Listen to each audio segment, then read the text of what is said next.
This episode of Finding Demo Surf Fishing is being brought to you by Ninja Tackle. Go on over to ninjatackleva.com and take a look at all the great stuff that Matt has in the shop. 7-foot dagger spinning, the old go-to, my favorite. Love that rod. Got him in stock. What about that BM Up Beach Bum Bummy Stick? I've heard it's all the rage. Everyone loves it. It's back in stock. You can get that now before the old holiday shopping. And if you're listening to this after the holidays, you can still pick up all these great things at ninjatackleva.com. If you need to get your hands on bait, got you covered. What about sword fillet knives? Why, yes. Yes, he does. He's got them all. ninjatackleva.com to take care of all your fishing needs.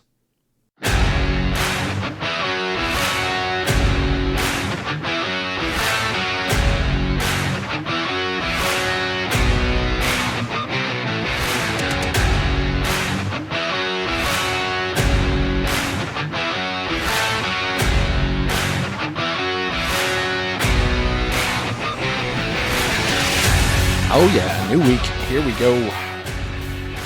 Going a little bit back in time, though, actually, this week. We're, this time last year that you're hearing this, actually, we dropped the episode with The Longest Cast Surf Fishing, and actually, the one you're hearing this week is 1 year to the day. We had recently talked, and he was telling me about his season, and he was like, you know, we should really talk more, man. We got some, I got some other stuff I want to tell you about. Which I was like, all right, well, this could be interesting. I'm wondering what you got, because, I mean, he's been crushing it. If you haven't been following The Longest Cast Surf Fishing since the podcast episode aired, you've been missing out. He's been crushing it. His rigs have been selling quickly. I mean, all the good names out there have been starting to grab them. You got Salt Squatch that's been having at it. And, I mean, just so many other big names that are talking about it. But we're not here to talk about that. No. We're here to talk to Jeremy. So, without further ado, I'll bring you on the show, man. Welcome back, brother. Yeah, man, absolutely. It's great to be back. Glad we could get back together. Yeah, the fishing season's been crazy this year. A lot more busy than last year. Just we caught some crazy stuff in the surf too. It's just tons going on. As you mentioned, the rig sales have been huge. The guiding, the trips have picked up. It's just been a really good year. Well, that's good. I mean, hell, it's just a testament to you. And you're the one that controlled all of it. So, I mean, that's, again, just another good testament of everything you put into it. So, hell, congratulations, man.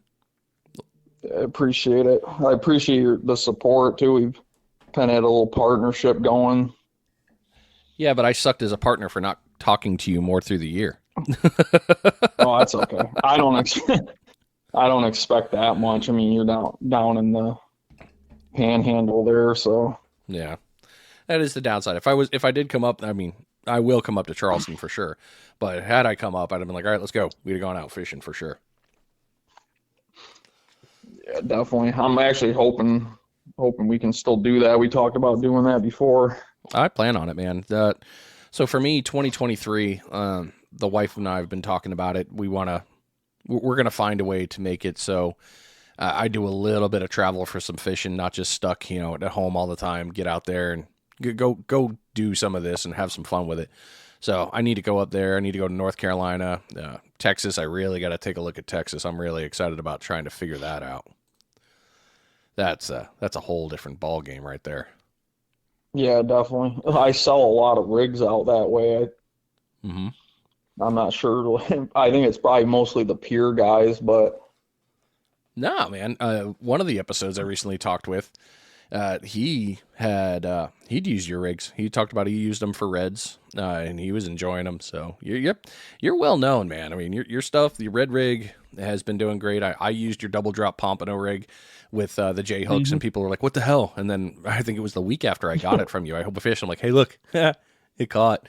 Yeah, it's always it's good stuff, and it's always fun to try new things. The only reason I didn't is because I tie my own rigs. I'm that weird guy. I almost never buy rigs. Like, oh, I'm out. I better go make some more. Yeah, I mean, most guys do if you're serious enough in the industry, but that's what's been so crazy was how many people have bought rigs, that aren't tying their own stuff. Yeah. Also, like I opened with Salt Squatch. I mean, he's talked a lot. He loved it. We went fishing together once, and he's like, dude, after I heard the episode, I ordered. And I think he's been primarily using yours for most of the sharking he's been doing, if I'm not mistaken. I haven't talked to him in a while, but you'd know better than I would. I was talking to him a lot when we first started kind of partnering up, and he was just getting into the shark fishing at that time, so he really didn't have any knowledge. So I think that's why he, like, when he found out about my rigs, and then obviously my history with catching sharks in the surf, he was hooked on after that. I sent him a couple to try.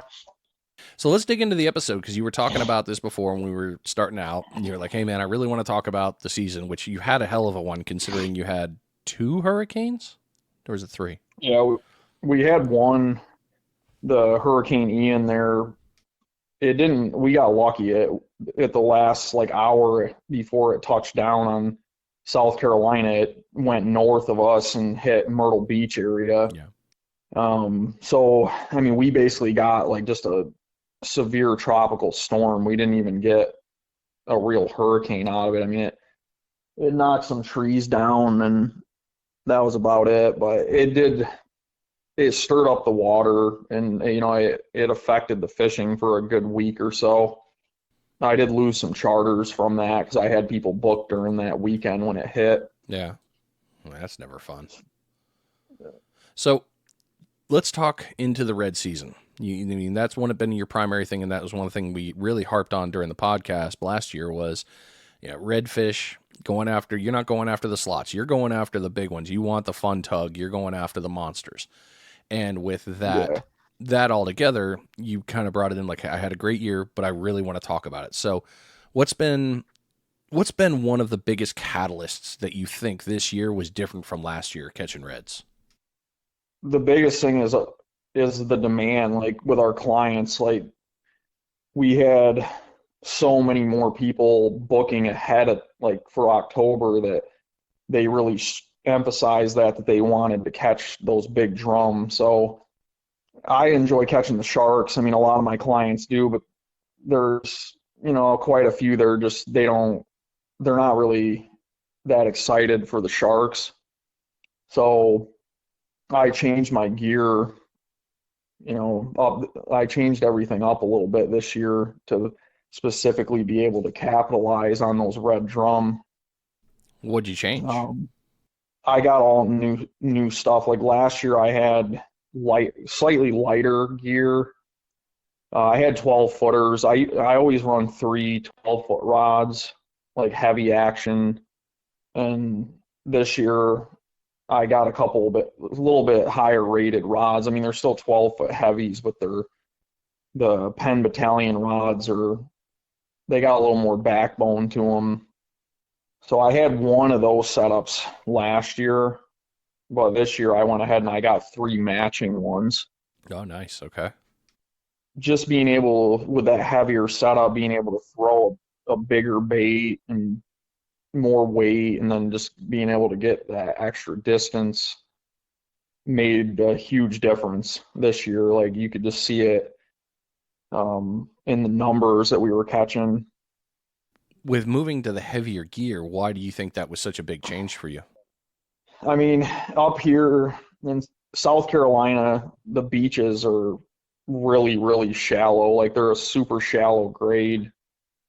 Obviously, we do all our surf fishing as casting baits out, so it can be difficult when you're targeting these bigger fish. Like, that's pretty much what we specialize in for people. We're trying to catch big drum, sharks, anything. We've had some oddball stuff, but you really have to have a specific gear setup for that if you're trying to target those fish, like, and be able to consistently stay on them if you're casting. So that's the thing. Like, with those 12-foot Battalion rods, it just made a huge difference having 3 of those when I could have all 3 of the big set rigs out, as far as I could get them. That it made a big difference. Did you change reels too, or did you just change rods? Yeah, I went up a size in the reel. So I had Spin Fisher 7500. That's what I had on the first setup. So I just got two more to match. Before I was using like 12-foot, 8-ounce rated rods that were a little bit lighter and 6500 size reels. Okay. So a little bit bigger. Anything different? Anything else like any braid difference or just rod and reel? Yeah, so that's the other thing. Um, most guys are that I've talked to and a lot of my clients usually tend, like if you're targeting big drum or sharks, they're usually using 50 to 65 pound braid. I think that's like the rule of thumb for if you like look anything up online, that's what you're gonna find. But we're actually using 80-pound braid. So I've switched from 65 to 80, and I found that for me, the way I cast, I can actually cast farther with the 80 because I don't use any kind of casting aid. Like you're probably familiar with like the casting cannons, Yeah. like stuff, or a glove, like they make finger guards and stuff like that. So I don't use a glove or anything like that just because I'm like running back and forth to the bait table. I don't want a glove on because it just get all nasty with bait. But the 80-pound braid, I think, it's an advantage for sure. Like 80-pound braid is already so thin, anyways. I mean, it's really not that thick when you're throwing a 6 or 8 ounce weight. It doesn't really make that much of a difference in the drag coming off the spool. So I've just found that that's like the sweet spot. Like 65-pound, I was getting cut-offs more often, like with the sharks, and then sometimes getting cut off from abrasion. And that's part of the strategy, like with meat as well as I don't use a shock leader, and that's specifically for gaining that extra distance in the cast. So that 80-pound braid is crucial, I feel, if you're not running a shock leader. So if you're running braid straight to the rig. Yeah, exactly. Okay. I mean, the shark rigs that we run for year round for drum and sharks, there's the ones I make for my personal use are 7 feet long. So you got a pretty good leader separation, but you're still going to have braid out there, sawing away in the sand, Yeah, absolutely. And you're also running no less than 40-pound mono, so it's going to withstand and be able to take some stress from the sinker and from all the work. There's so much to it. I mean, with your gear setup, your leader size, has to be strong enough for how much weight you're throwing. It's with the surf fishing stuff, it's a little different. Like you can't just run the lightest leader possible because you have to be able to cast that big surf weight. I mean, it depends on how hard you're casting, but at least for me, it's been pretty much like 1 pound of or 10 pounds of line weight per 1 ounce of weight that you're throwing. Yeah. Yeah, it's no way the That's easy number to remember. Yeah, that's held like dead spot on for me. Like when I was trying to run lighter leader and I'd start pushing it with the weight, I was actually getting some snap offs on the cast. Ain't nothing worse than seeing that sinker fly with your rig and be like, well, there it went. Yeah, exactly. That's yeah, mentally having all that stuff, honed in is going to make you a better fisherman too. Because Hmm. like you start having gear issues and stuff, your whole day is shot. Yeah, yeah. And the main mental is half the game. I mean, you got to be in the right frame of mind for fishing. Even if you're zoning out, that's okay. I mean, but if your brain is negative and angry, I think it affects your fishing. Definitely. Yeah, it's your mental state and your confidence level is huge. Yep. So we talked about the rods. You've upgraded rods. You've upgraded reels. Went heavier on the braid. Your rigs. We'll definitely get into that some more. Any other gear recommendations on the change from last year to this year? Yeah, one of the other big things is we've switched from before with the big rods, I was throwing 8 ounce pyramid weights. So I was already throwing eight and bait anyways. So I never really had a problem like holding. But I've switched to Sputniks this year. So we picked up Redfin Fishing Sputniks. I got a little partnership with him. The Sputniks have been a huge game changer, and that's like last year we caught tons of fish. I was super confident in my setup, but I never thought that needed Sputniks, but it just goes to show you, no matter how good you think you are at fishing, there's always something to learn. Oh, yeah. True. One thing I love about Sputniks, though, I mean, a 4-ounce Sputnik can basically act like a 6-ounce, 7-ounce pyramid. I mean, those legs Exactly. hold. You don't need the extra weight. It's that all in that holding power. Yeah, and that's depending on the setup. Like with my big rods, they don't really even load without at least 6 ounces in bait. So for those rods, I'm already throwing 6 or 8 anyways. So that's how I was getting away with using an 8 ounce pyramid weight, because it didn't really matter. That was it. No matter what the current situation was, I was always throwing 8. But since I got in the Sputniks, I've been able to take some weight off and use a 6 ounce, which is, it's easier to reel in. If when you got a big fish on, it's always better to have less weight, so that weight isn't thrashing around. Yeah, and the glide back on a Sputnik is much nicer than the drag back on a pyramid. Yeah, the Sputniks are so much easier to reel in. Yeah, man. Hell, it's the only reason. I mean, not the only reason, but that's the reason I use Sputniks. Doesn't matter the water conditions. It's going to come back in nice and smooth. I'm not going to have things to deal with. So it's a very good weight. It really is. The only downside that I've been able to find between a pyramid and a Sputnik, if you just negate holding power, is a lot of times when I'm set rig fishing, you get a hit and like a run, the fish drops it. Yeah. When I was using pyramids, I like to be able to go over and take like a crank on the reel, and move it a little bit. Yeah. And a lot of times that would induce a second strike, because they would, the fish is like close by, but as soon as you move that a little bit, it would induce a strike. So I like that part, because with the Sputniks you can't do that, because as soon as you move it, it unhooks. So that's something to think about. I mean, there's some pros and cons to both. So a lot of new upgrades and a whole lot. I mean, good partnerships and building up on the business side. I mean, all that's friggin' awesome, dude. Seriously, really good, and it's only honing your game on more. And we were talking before this. We were talking about ideas for the episode and talking about the things you wanted to really dig into. One of them is going to be the how you do the rigs and how you do the bait. And a few pieces there. So where would you want to start, man? You want to start at rigs, or do you want to start over at cutting and setting? What do you want to do?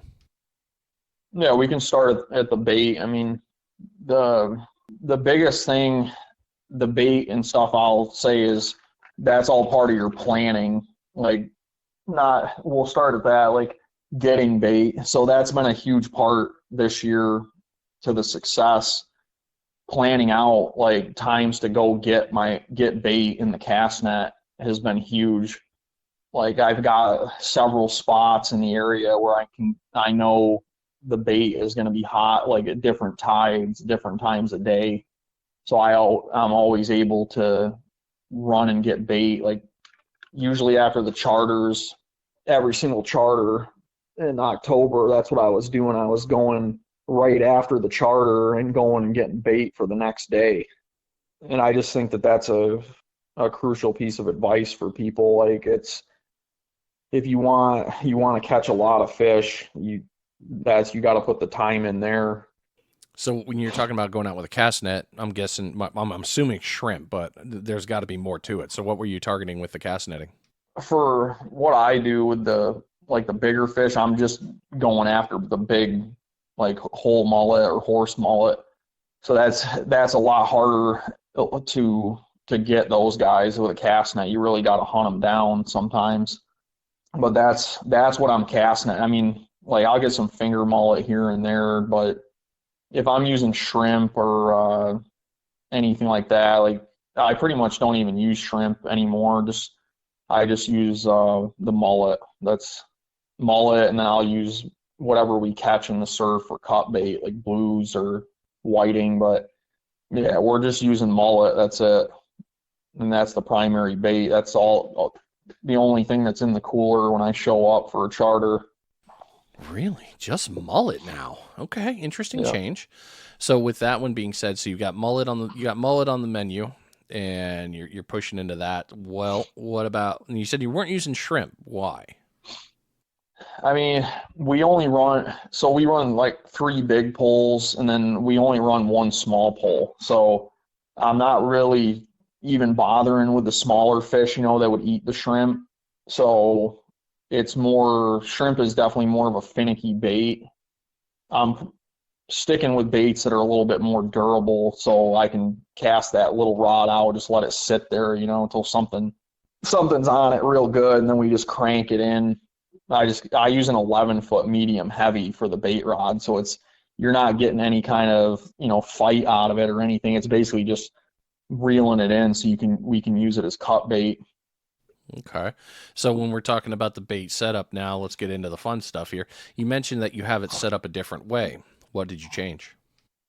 I was using a smaller bait rod last year. I was using a 9-footer with a little 4500, mainly, to try to give people a little more feel, like on a whiting or black drum or anything smaller. But I found that in the Carolinas, it's just too rough. I mean, there's days where you can fish with inshore poles, but 90% of the time it's the weather and the current is just too rough to use a rod that small, even if you're throwing like a 4-ounce Sputnik. Okay. So mostly Yeah, mullet now. Okay. that's all we're using for bait. 90% of the time we're just using mullet. I mean, there's no secret bait. We're just getting fresh horse mullet, like 12-inch mullet. In the spring, we're using something bigger mullet, like 16-inch mullet sometimes, and just cutting big chunks off. So you're talking about chunks of mullet here. Okay, so what sizes are we talking here when we're cutting mullet? In the spring, those big like 16-inch horse mullet, we're just staking them out, like a 2-inch wide section, just staking them. So you get, cut the head off, and then you're just cutting them in sections. You get like 3 or 4 pieces. Do you like to use the head? Yeah, the head piece is actually one of the best pieces of the bait. It's easier to cast it.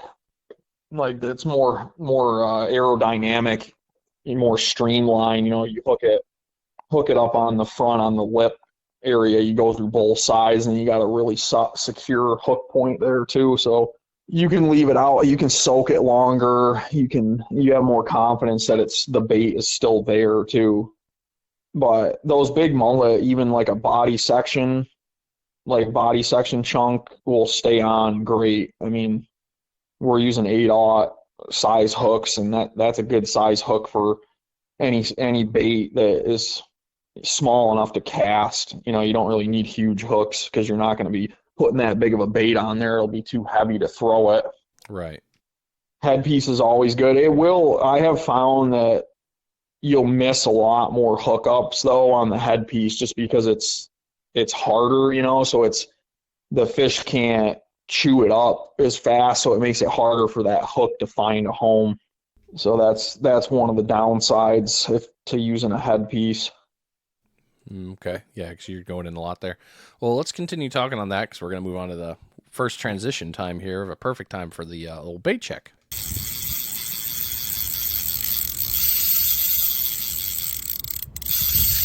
It is the first bait check of the episode. Hopefully you brought that line in and you've had a bunch of fish. And if you haven't, change up your bait if you need to. We've been talking about bait, so now might be a good time, especially if you're going after reds. This bait check is being brought to you by DS Custom Tackle. Check out dscustomtackle.com for all the inventory that they have of rig making happiness. Floats, got it. Beads, covered. Swivels, all day. Hooks, yep, you got it. They got all those pieces. But maybe you want to throw in some teasers or some other pieces of equipment, maybe the new glow float. They got them all.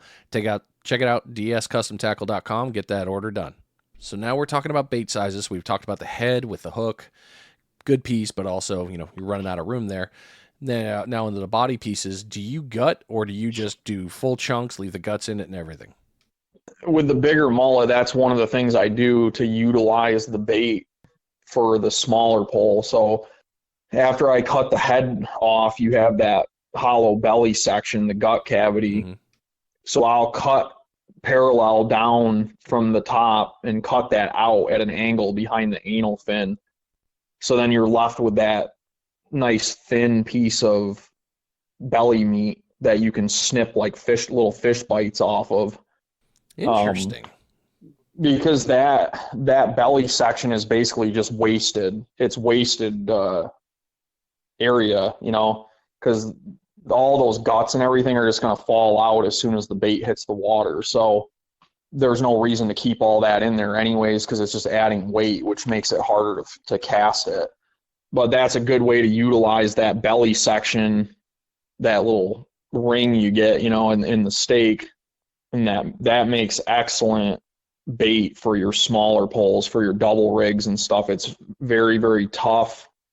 It's got a good amount of scent, and it'll move in the water. It has a nice bait presentation to it.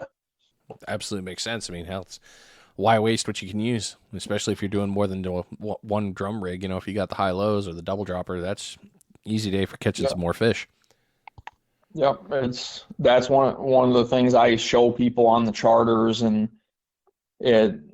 that's why I usually just bring those big mullet, because I can cut that fish up, and I can make it work for the small fish and the big fish. Are you still using synthetic, or are you just straight using live bait now? No, I'm still using fish gum. The fish gum has been great. I'll use that combination, like stacking it sometimes, and a lot of times when the fish are biting really good, I'll just start throwing just straight fish gum. Nice. You picked up your fish gum ambassador in South Carolina.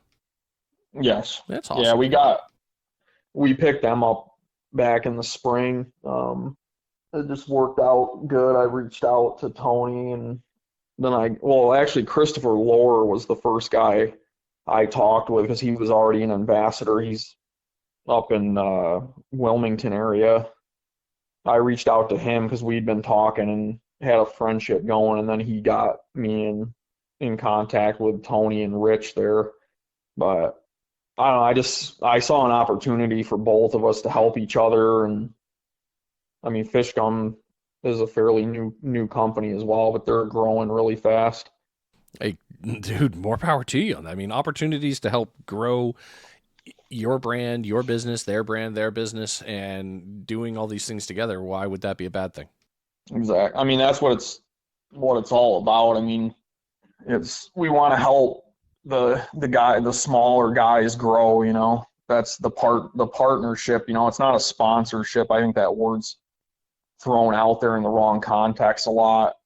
It's just a partnership. We give them advertisement and they give us some product, or we give people rigs and they give us advertisement.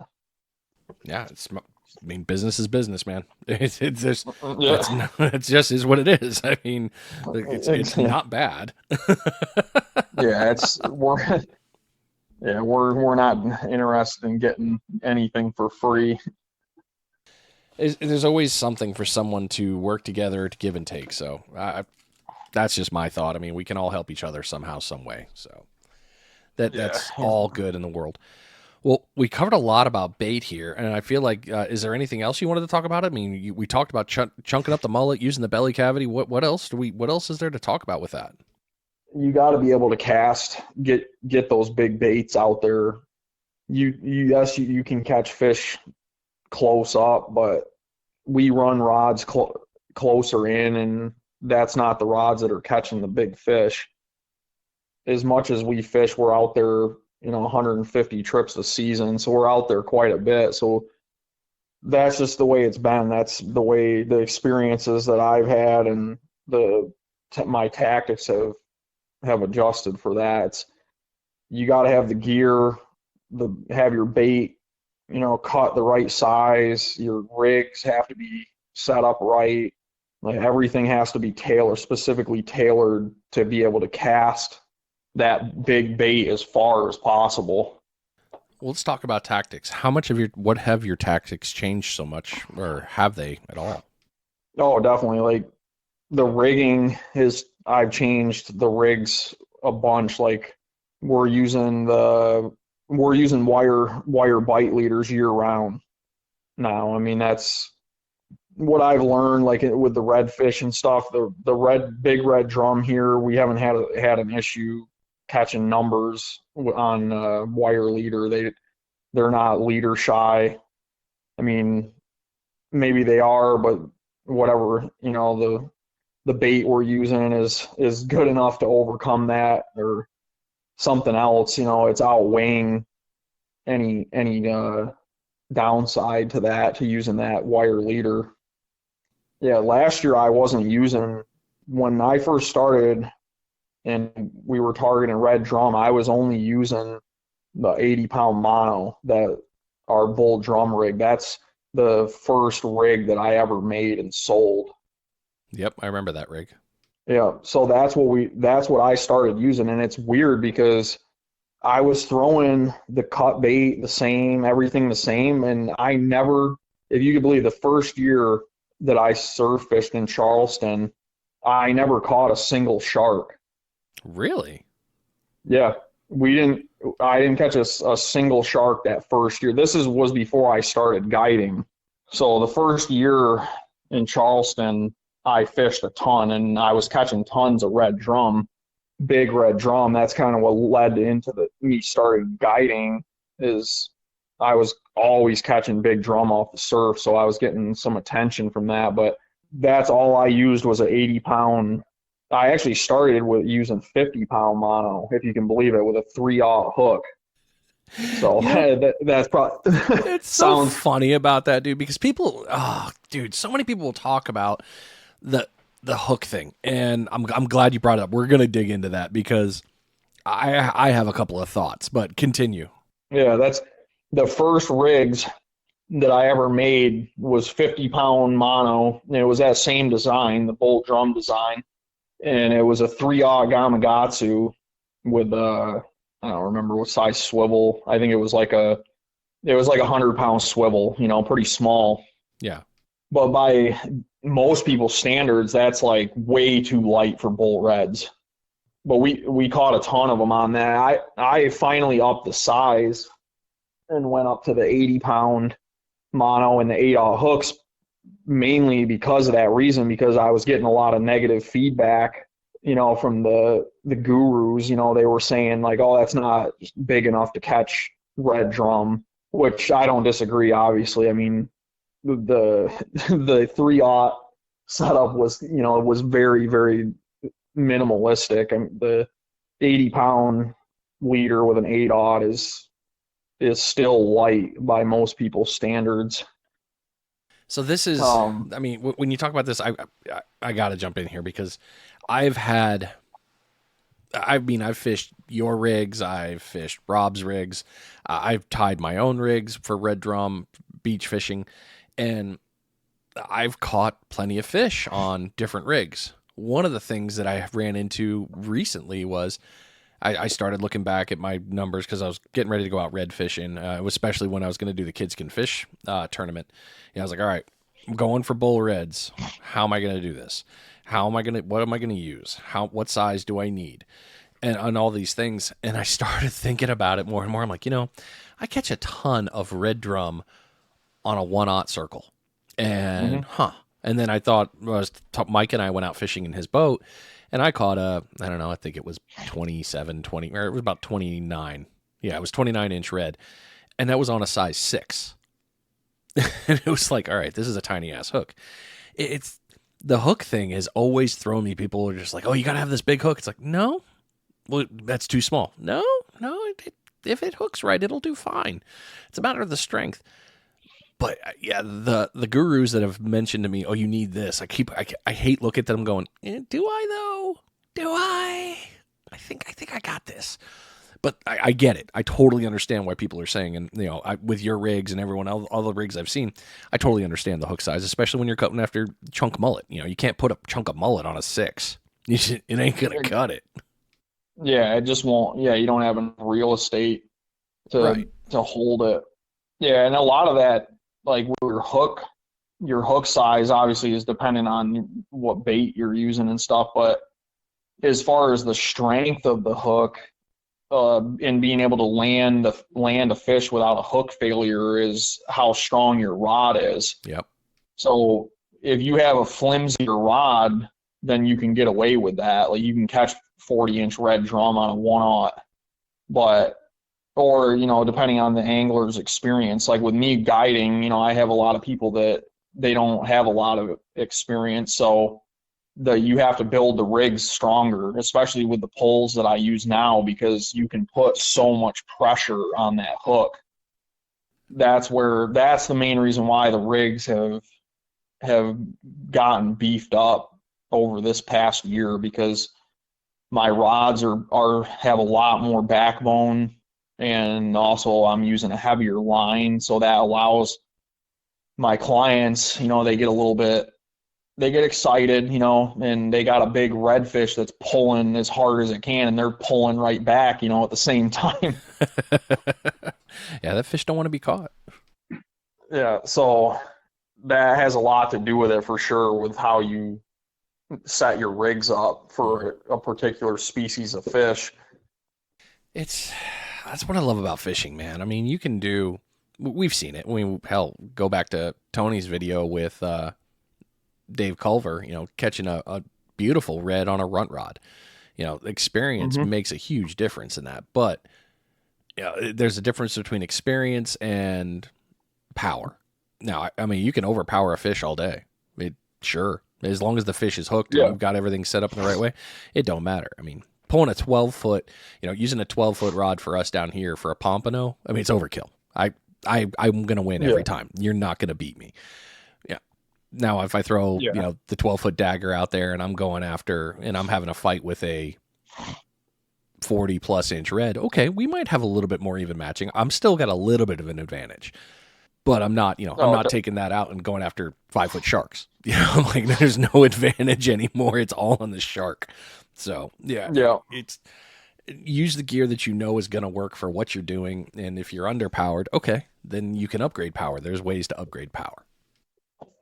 Yeah, and that's part of the dynamic. Like I'm still casting out, like I'm not deploying baits, but we are catching the sharks now. So that changes everything.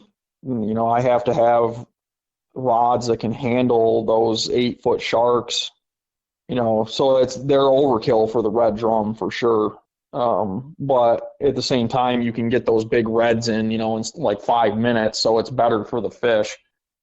But the downside to that is we do have clients pull hooks a lot because they're putting so much pressure on the fish without really realizing, with how strong those rods are. So we have that happen more than I like.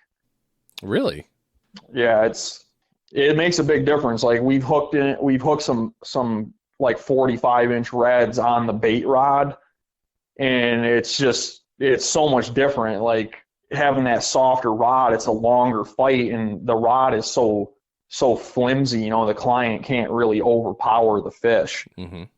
I got 50-pound braid on it, so I don't have to worry about anything snapping.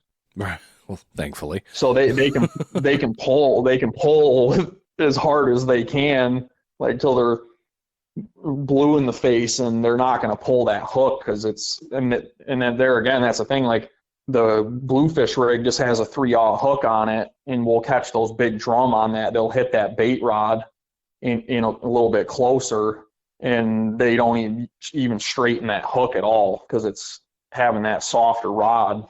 Yeah, I like your bluefish rig. I was just looking at it a little while ago. I like the float ad. How's it doing on keeping it off the bottom? Good. Yeah, it works really well. I've definitely had really good success with it, and it's a good multi-species rig. And having that wire leader definitely gives you that little bit of security for, because the sharks will hit that rig too, even if you just have a tiny piece of bait on there. Yeah, sharks, they love all that cut bait. It's one of their favorite little snacky poos. Yeah, they'll hit the tiny piece of bait. But we are targeting those big sharks. Like we've been able to successfully land sharks up to 10 feet with the spinning gear. So that's part of the game. Like since I've upped the gear to be able to handle those fish and get the bigger baits out there far enough to target them, it definitely changes the game a little bit. Like the rig and stuff has to be a lot heavier because you can generate more pressure, so you can break the leader, if it's not strong enough. Makes sense. So, we talked bait for the upgrades. We've upgraded our rods. We've upgraded the reels. We've upgraded braid, changed it up to metal or steel cable. Cable. Yeah, cable. Like I can't even speak the word. I don't know why. So we got cables now. We're just using 7-strand cable. That's the 7-strand cable it's pretty nice. I mean, if you've ever felt it, it moves pretty much just like mono. I mean, it really doesn't hinder bait presentation at all. So okay, so you got that all these pieces just they're rocking together, man. I mean, you've really done your homework and you've really put all this together. What else on tactic wise? I mean, have you been trying to teach people on how to become better? The clients that come out with me, they learn a lot. That's the one thing. Like, yeah, of course. I don't put out too much like how-to stuff or anything like that. You've seen, I don't do videos. Yeah. But the clients that come on the trips, they do learn a lot. Like I'm teaching people stuff while we're out there. So I start with like the planning aspect of it. I tell people, don't compare yourself to a fishing guide for one, because if you're working full time and you can only fish on the weekends, like you can't be looking through people's feeds that are guides and being like, oh man, how come I can't catch that many fish? Like a lot of people do that. I feel like I get tons of messages, people asking me like how to catch big drum and stuff, but the planning is key, especially if you have a limited schedule. Like you really need to look at the wind, like weather, everything is a big part of it. Like, and you got to have everything ready to go, like you got to have all your bait ready. I mean, that's why I tell people that, and I, show them like little tricks and stuff, how I like set even like how I set the rods, so they're already rigged up, ready to go. As soon as I get there, I just pop 2 Velcro straps off, and when I plug the rod together, the rig's ready to go. So stuff like that save people time, and things I look for like on the beach. Obviously that's area dependent. Like all the different areas of the country are going to be completely different. How you can change your spots and stuff based off of wind direction. Charleston we have a lot of like inlets, and we have a lot of contour in the beach where you can, like if you have a northeast wind or like an east wind, we can actually fish off of a beach where I can get the wind at my back. So that's a huge deal too, like depending on how your geography is in your area. But yeah, I mean, I just go over everything, like all the stuff we talked about, rigs, bait, tide. The tide is huge too. Like if you can only fish like one day a week or something, it might be worth saving your energy and your bait and stuff, try to maybe skip a week, so that you can hit that horseshoe of that high tide swing, in the morning instead of like midday, you know what I'm saying? Like stuff like that, it definitely helps people. Like I've had a lot of my clients go off on their own and have really good success. So with the pieces of all this, I mean, you have been giving back, you've been teaching, you've been helping people become better anglers all through. I mean, you've mentioned it numerous times on how you've been trying, and it's been successful. You've helped so many people, not to mention people that have bought rigs that's helped them become successful. Though everything about it has found a way to help people, which is huge, especially in this. And like you said, depending on where you're at in the world and how you fish, I mean, hell, that's one thing I've learned since doing this podcast with you in 1 year is, though fishing is fishing and we can go just about anywhere to be successful, no problem. You can figure it out. But how you fish in Charleston, could you do it in Georgia? Absolutely. Could you do it in Florida? For sure. New England? Yeah. No problem. The only difference being, though, is there's only going to be minor changes. Yeah, it depends on like what you want to catch and stuff. Like different areas, different parts of the country, it's going to change a lot. Like you can't expect to use your redfish tactics from up here to catch snook in Florida. So What do you mean?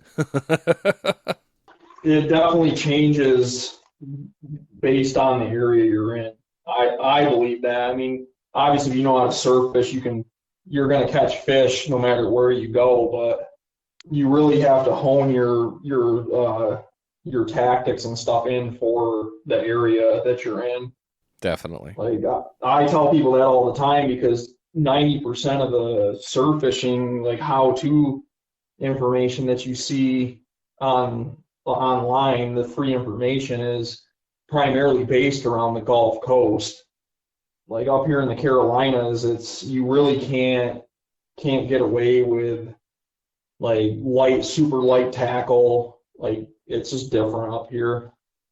I try to tell people that too. I'm like, I think people try to get away with that. Like they bring their like bass fishing poles that they've had for years and they try to go out on the beach and they're expecting to catch a bunch of huge fish. Yeah. I show people, I mean, I let people take pictures of the rods, like everything, so they can go home and they can look it up. I, show them the weights that I'm using, like everything. You're a good man, and you're trying to help people. Well, this is the perfect time for one more bait check.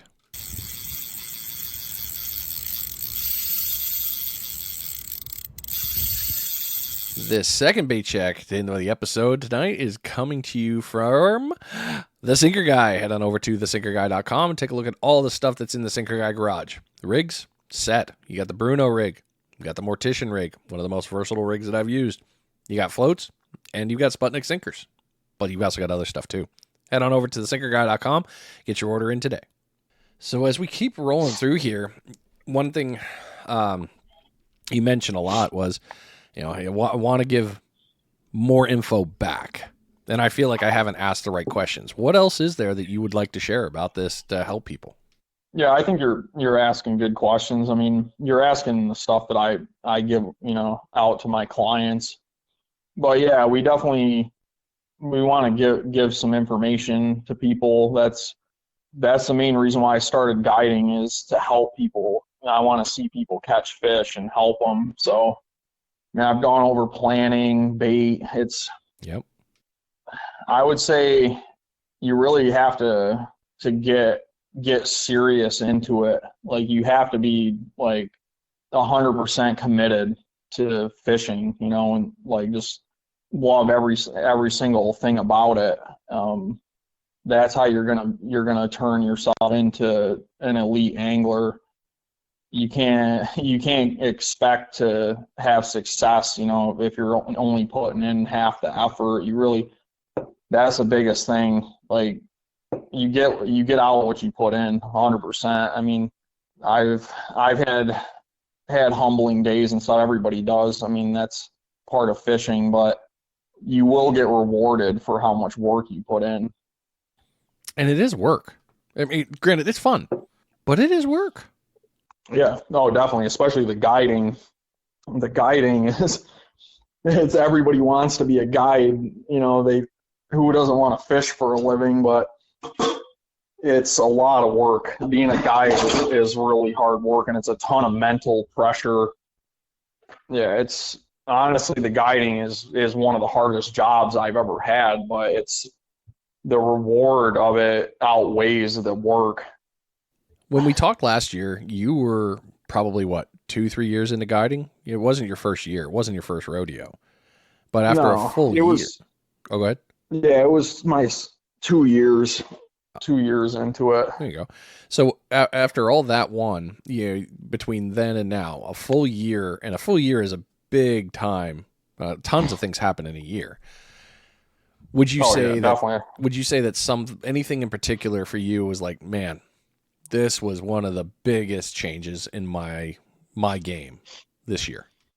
The biggest changes that really helped as far as the business success is concerned is all the partnerships, like picking up Fish Gum and getting a hold of Phil Hollinsworth Salt Squash there, and that's helped. I mean, that's changed everything. Like, it's just blown up the brand. The people really know the brand now, and that's also, I think, helped me become a better fisherman, because I just have so much confidence, in the brand and what I'm doing. So that's been the biggest thing. The gear, like switching gear and stuff, has been a big change in what we've been able to catch.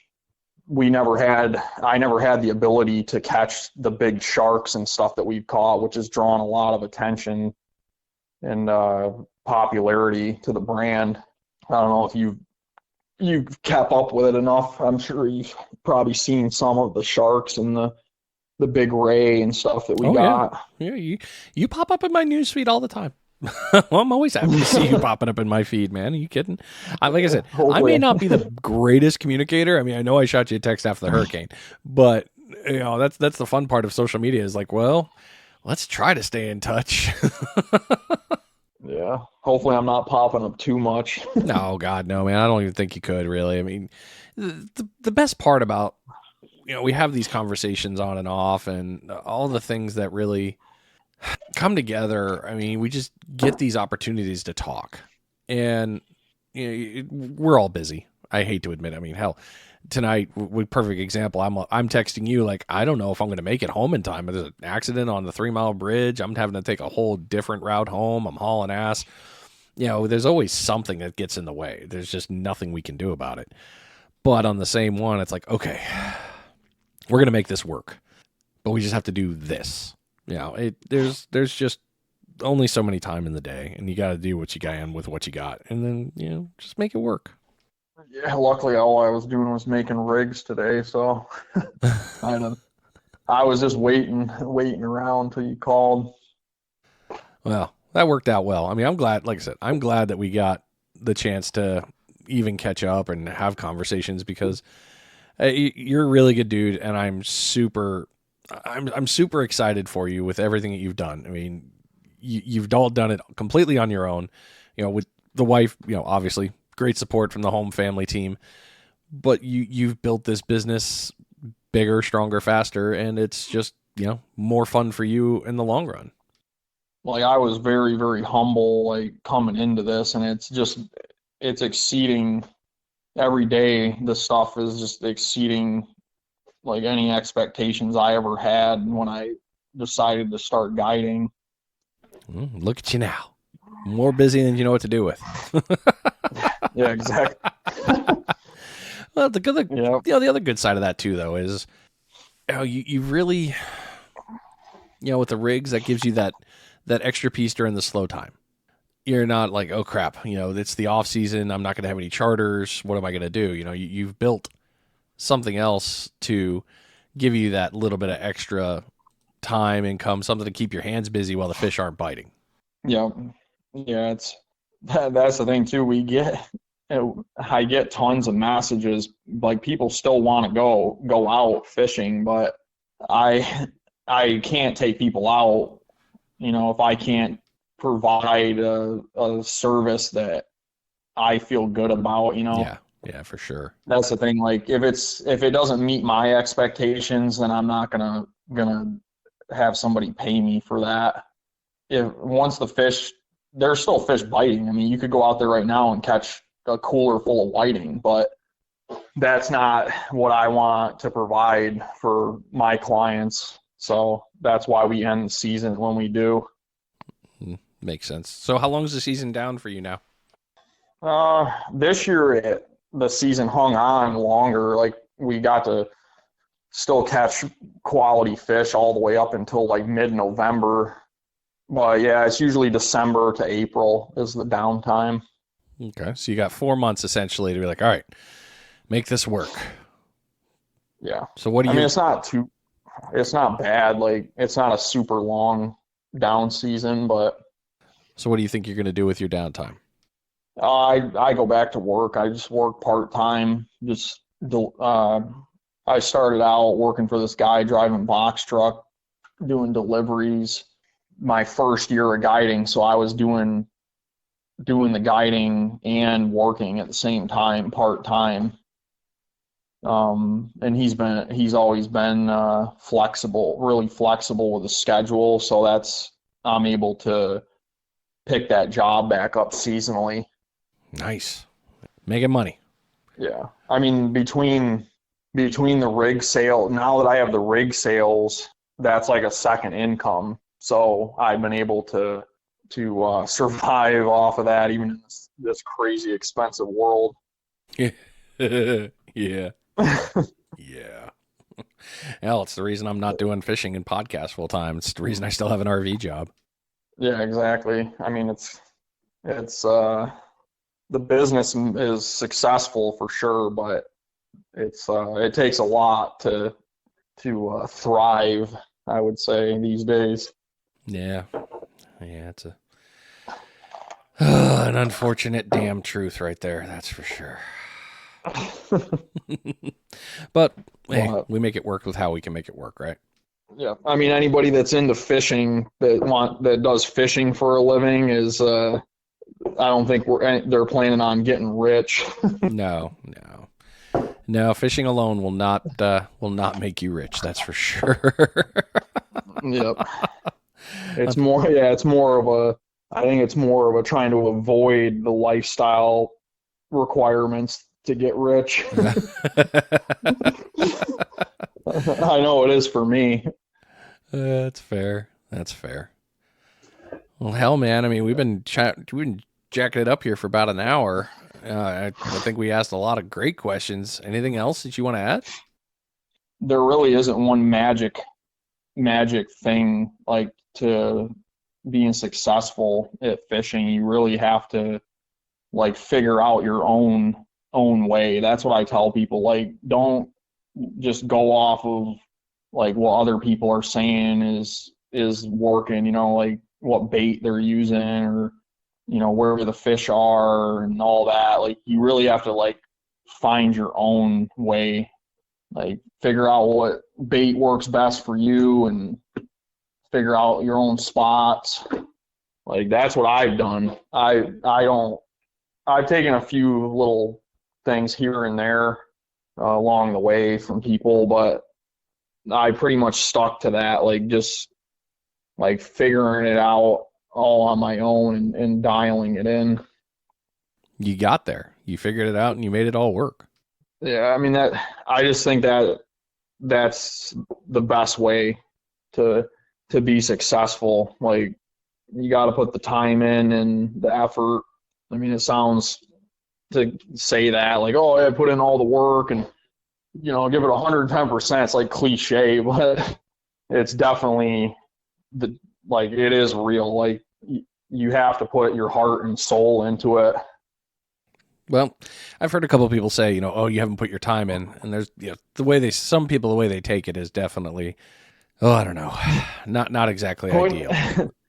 Putting your time in though isn't just like showing up at 9 o'clock, you know, like rolling out of bed, showing up at 9 o'clock and then sitting out there all day either. Like that's not like putting your time in. You gotta put your time in with the important stuff, planning, you know, bait, getting good bait, you know, having good quality gear, taking care of your gear, you know, making sure that everything is solid. You know, your line is, you got to change, you know, make sure you change out your line and stuff. Last thing you want to do is hook into the fish of a lifetime and have it break because you were too lazy to re-spool, you know? Oh, yeah, that one hurts the heart. You really have to dedicate your time to it. Fishing eats up a lot of your time. Time well spent. Yeah, I get myself in trouble with that thought. I'm like, was it though? Yeah, kind of was. It was good. I wouldn't, and I know you're the same. I wouldn't trade it for the world, man. Not once. Not even a little. Yeah, it's like a relaxation, like Zen thing that, I don't know, all fishermen understand, but not, some people just don't get it. Yeah. I mean, for me, it's a noise filter. I hate to say that, but you know, I could have a lot going on, but give me a chance to get out there with a rod and reel in my hand, and it can make the noise just stop. 1 year, and I know that next year going to have plenty more to talk about, but with this 1 year, man, seriously, when I say this, congratulations, dude. It's not an easy game, and you navigated another year successfully, learned a lot, got better, got faster, got stronger, and came back with more knowledge, and you're out here sharing it. Thank you for that. All of it, all that put together. That's just excellent, dude. Seriously, excellent, and congrats. No, I appreciate that. Well, this being the end of the show, thanks for coming on, man. I appreciate it. You shared a lot of great knowledge and helping people out, and if people want to book a charter, how do they get in touch with you? Yeah, thanks again for having me on. Yeah, if you want to book a charter, it's all the booking is through our website, TheLongestCastSurfFishing.com. Feel free to message on Facebook Messenger. I can communicate there and, you know, help you out and point you in the right direction. The booking system's pretty straightforward. It just takes a $50 deposit to hold your spot. We'll be opening the bookings back up for 2023 probably in March, I would say. That's how you can get a hold of us, either Facebook or on the website. And don't forget that you can order all your rigs through there too. He's got a whole bunch for you to take a look at. So get on over there and get your rigs on order. Get yourself set up for the year. Yeah, definitely. Yeah, don't wait. Don't wait till April to order rigs, because this year we got slammed. Like I was backed up for like 2 months. You really? Ugh. Yeah, that would not have been fun. Yeah, when I start guiding too, I'm only one guy, so yeah, it's hard to tie rigs when you're out fishing. Yeah, it's not exactly a hold on, let me do this all in one shot thing. Yeah, no. But, well, good stuff, man. Well, thanks for coming on the show. Yep. We'll be talking soon. All right, everybody. I hope this episode helped you out. Lots of good stuff was thrown out there, and Jeremy's always had a lot of good information. So if you're not following him on social media, you absolutely should. That's my recommendation. Take a look at his stuff. His rigs are really good. They're really strong, and he's been proving it consistently by catching reds and sharks. So you've been listening to Finding Demo Surf Fishing. I hope you have a great day. Take care of yourselves. We'll see you next time. I am out of here.